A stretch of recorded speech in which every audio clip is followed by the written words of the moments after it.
It's time for Around the Ozarks News, brought to you by the Springfield Greene County Park Board, Kitchenland USA, and Thompson Sales.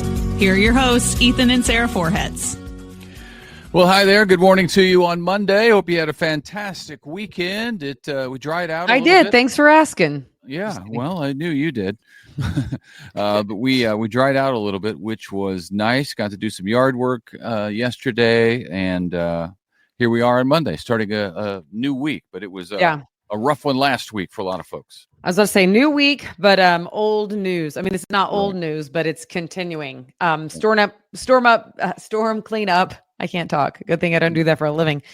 Storm cleanup is still going on this week. Ever since last Tuesday morning when they first blew through. At last check, there were just a couple hundred without power. And who knows, by now, maybe it's everybody back online because it has been round the clock working from city utilities. And then we had crews from other departments assisting us. So in a lot of cases, they did have to reset power lines to get everybody back online. At its peak, we had 50,000 people in the dark just in Springfield. That's city utilities crews. That's the highest outage that we have seen since the ice storm in 2007, which is just hard to believe.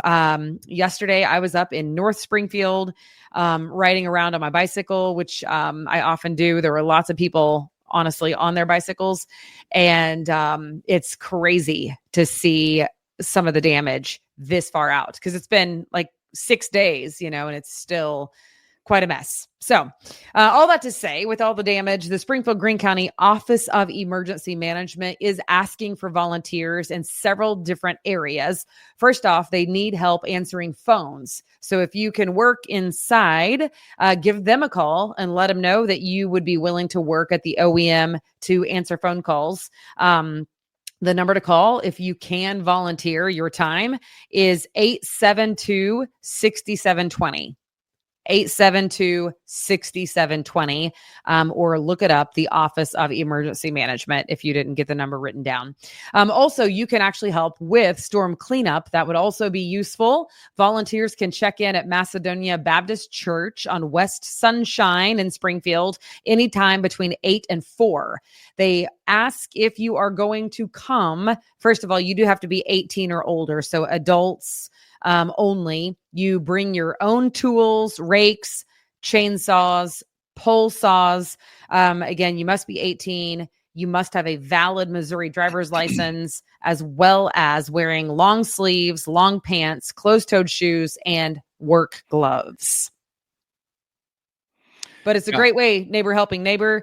I mean, a lot of men are able-bodied, and there's a lot of people who didn't get damaged. So maybe this is your time to go help pay it forward, Like you, I was out over the weekend driving around a little bit, and I saw a lot of areas that I didn't see. I was out with Convoy of Hope chainsaw crews earlier in the week. So Wednesday, Thursday, I was out with them. And then Convoy had a big distribution of supplies. I think 600 cars or something, like almost 1,300 families came through the line. It was a full 4 hours in the Central Assembly of God parking lot on Friday, which was just a great event. So many people receiving help. But I saw just out driving around on Sunday, I saw a lot of trees down, people cutting down the trees, and Convoy crews have been out as well. This is where I got all the sun. I don't even know if you can see it in the shot, but I got a lot of sun on Friday that I wasn't expecting standing out on that parking lot for 4 hours. But it was a really good event. This also happened over the weekend, a somber and honorable ceremony in Jefferson City. Missouri's law enforcement community honored 4 fallen officers who died in the line of duty, were killed in the line of duty in 2024. Happened at the Capitol building. Their names were added to the Wall of Honor for Missouri law enforcement. Also, 2 officers who were just recently confirmed to be killed in the line of duty were also honored, and their deaths took place more than 100 years ago. But they just made it onto the wall because of the confirmation that the officials got as to how they lost their lives. 'Tis the season. High school students and college students are graduating. Just over 2,800 students, college students, will graduate from Missouri State on Friday. That's exciting. And then at Evangel, about 700 students, almost 700, graduated last week. So very exciting for thousands of people, and not to mention thousands more than that graduating from our area high schools. From graduates to the teachers who teach them, congratulations are also in order for Danielle O'Neill. She has just been named the 25-26 Teacher of the Year for Springfield Public Schools. She teaches PE at Sherwood Elementary. She joined SPS in 2016. So now Mrs. O'Neill will be up for the Regional Teacher of the Year award. And if she wins that, then she goes on to the State Teacher of the Year award. So big deal for her. Congratulations to Danielle O'Neill. Yeah, absolutely. Congratulations. Making a big difference in a lot of kids' lives. Well, ready or not, we've been telling you about this, but it appears the latest deadline to get a real ID may finally hold and be held too. Just 2 days away. It's Wednesday, folks. We've been telling you about it. So starting Wednesday, you will be required to show what's called a real ID to fly on a commercial airline. The requirement is 20 years in the making. So don't say you didn't have time. That's right. That's 2008 was the first deadline, and they moved it back. It's been delayed every other time there's been a deadline approached. Doesn't appear as though it's going to be delayed this time. So if you don't have one still, you can still get one. Just go to the DMV to do it.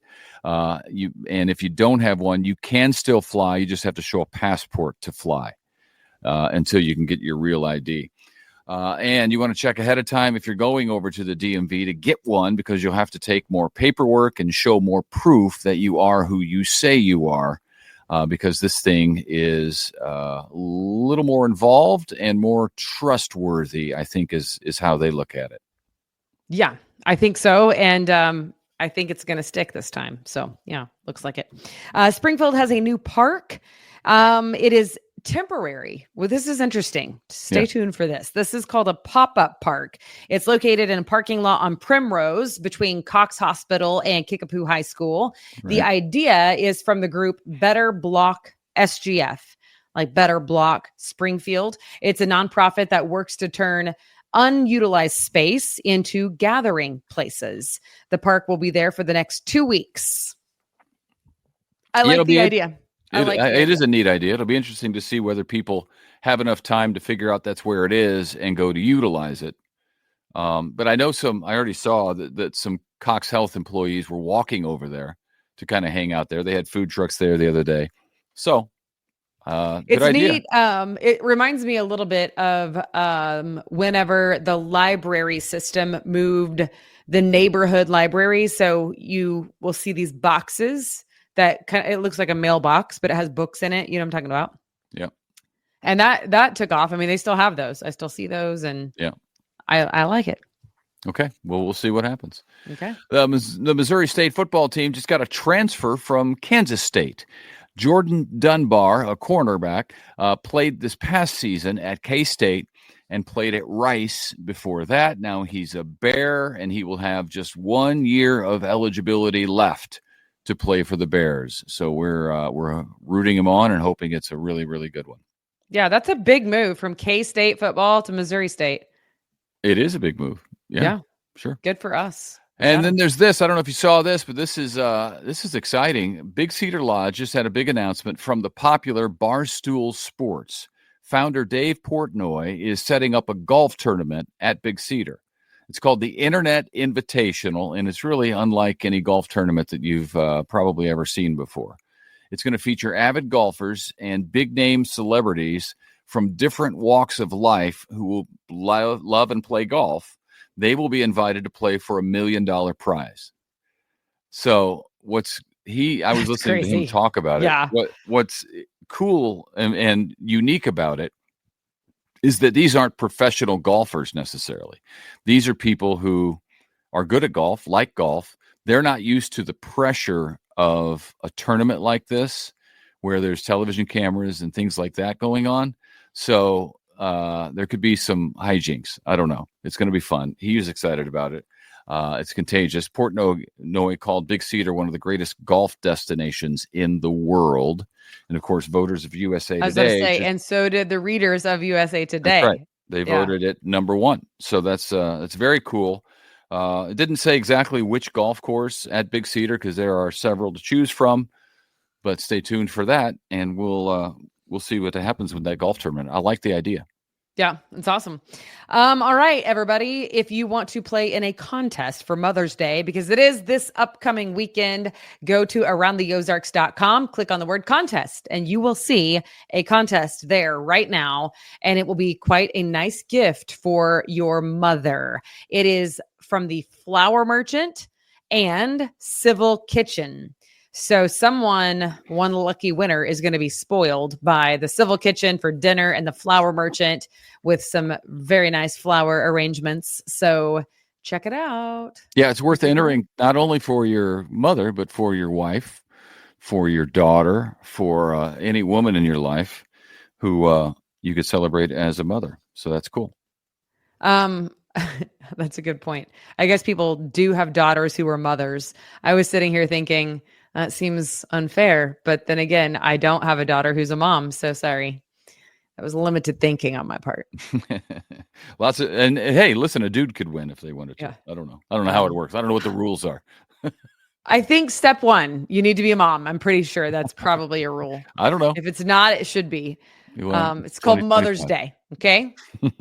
Okay. That's all I know. Anything else? No,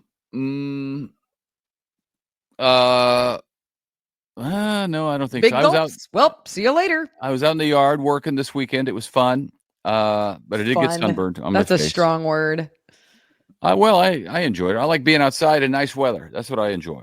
The work part of it, not so much. But I had the kids do most of the work part of it. Yeah, let's be honest. He was just barking orders. There you go. Yeah, it was nice to sit outside. Yeah. All right. I'm just messing with you, by the way. I think you did a great job. Aren't you sweet? I am so sweet. Yeah. Sometimes. We all know. All right. See you tomorrow. All right. Have a great day. See you on Tuesday.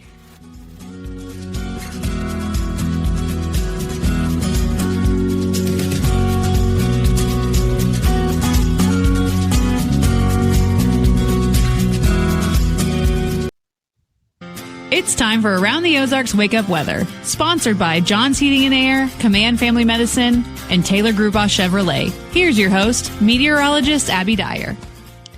Good morning, everybody. Thanks for starting off your Cinco de Mayo with Around the Ozarks Wake Up Weather. It's kind of chilly out there to start things off this morning. Numbers are in the mid 40s, so grab a jacket if you're heading out the door.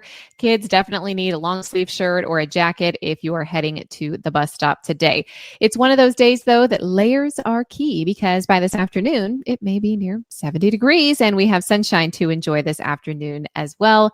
So even though we have chilly conditions out this morning, things are going to improve pretty dramatically for us as we head through the course of the day today.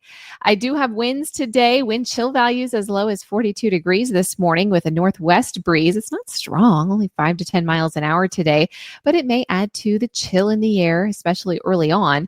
By mid-morning, we'll start to see those numbers get back into the middle 50s. And then I think around lunch, we'll already be in the low 60s, looking at highs today to top out just shy of that 70-degree point here in Springfield. Our western counties, though, I think you folks make it to the 70s today. Not a whole lot happening here in the center part of the country to kick things off this week. However, across the country, we've got a very active setup once again, and I have active weather in this forecast as we look at the daily rain chances. No rain for us today. In fact, today may be the only day that is rain-free from start to finish of the entire work week. And then it looks like some dry time will return for us as we head into the weekend. Today, though, the heavy rain, the flash flooding happening out in portions of west and central Texas. There's also a powerful storm system impacting much of New England. It's unsettled out west, too. So there's a lot going on across the country. For us, it is kind of a mild day and a nice way to start the work week. Shower and thunderstorm chances are going to return for us, though. I think most of the day on Tuesday is dry and sunny. I think we're going to have a pretty nice day through the day on Tuesday as well. It's tomorrow night that we start to see that rain chance return, and I've got scattered rain chances and maybe some thunderstorms too in the forecast Tuesday night, again Wednesday, Thursday, even Friday, there's a chance for showers in the forecast. So it looks very active once again. It's not going to rain all day, every day through this time period, but there will likely be some periods of on and off rain chances. Sunny skies are in the forecast as we head into tomorrow as well. So it should be nice to have a couple days of sunshine. Ground's still very wet. I know it's been difficult to get the grass mowed. Today and tomorrow should help dry conditions out a little bit. As I take an early look at the long range forecast, it looks very unsettled this work week, I told you, but next weekend, an early preview, looks like conditions will be nice for us. So finally, we can align the weekend days with the nice weather days, and it should be a nice spring pattern as we head into Saturday and Sunday of next work week. So the outlook today, I think either side of 70 degrees for the high temperature. Here in Springfield, we're looking at a high temperature right around 68. On Tuesday, it'll be warmer, but the rain chances return. We'll likely see those happen late in the day into the evening hours. And then by Wednesday, the high temperature will be limited back into the mid 60s because the rain chances continue, and it's the day's time rain and cloud cover that looks a bit more likely by the time Wednesday rolls around. Around the country, what's making headlines? Well, it's locally heavy rainfall with flash flooding potential for southern New England today. There's also some scattered flash flooding and severe weather for much of the southern high plains today. It's that amplified pattern that I've been telling you about that is causing quite the activity across the country. All right, it's time for the Around the Ozarks Wake Up Weather Brain Twister trivia question for the day. And the question that I left you with last Friday was this: which weather instrument, invented in the 15th century, measures atmospheric pressure and is still used today to predict weather changes? Do you think that is A, the thermometer, B, the barometer, C, the wind vane, or D, the hygrometer? And the answer is B, the barometer. Congrats if B was your guess. Yes, the weather instrument invented in the 15th century that measures atmospheric pressure is the barometer. Well, the first barometers, like the mercury barometer, were developed later in the 17th century. The concept of using a device to measure air pressure predates the 15th century. In fact, so it is an old instrument, but a good one. And of course, we would find that tool over the years. But the pressure rising and the pressure falling and knowing where the center of high pressure and low pressure is essential for forecasting, and we still use it today. All right, here's the question that I'll leave you with for tomorrow. What is the primary source of energy for the sun, powering its heat and light? Do you think it's nuclear fission, nuclear fusion, chemical combustion, or gravitational collapse? The primary source of energy for the sun. If you have a guess that you would like to submit, you can do that at aroundtheozarks.com. Thank you so much for starting off your week with us here. And thanks to our sponsors, John's Heating and Air, Command Family Medicine, and Taylor Gruboff Chevrolet. Have a fantastic Monday, and I will chat with you again first thing tomorrow.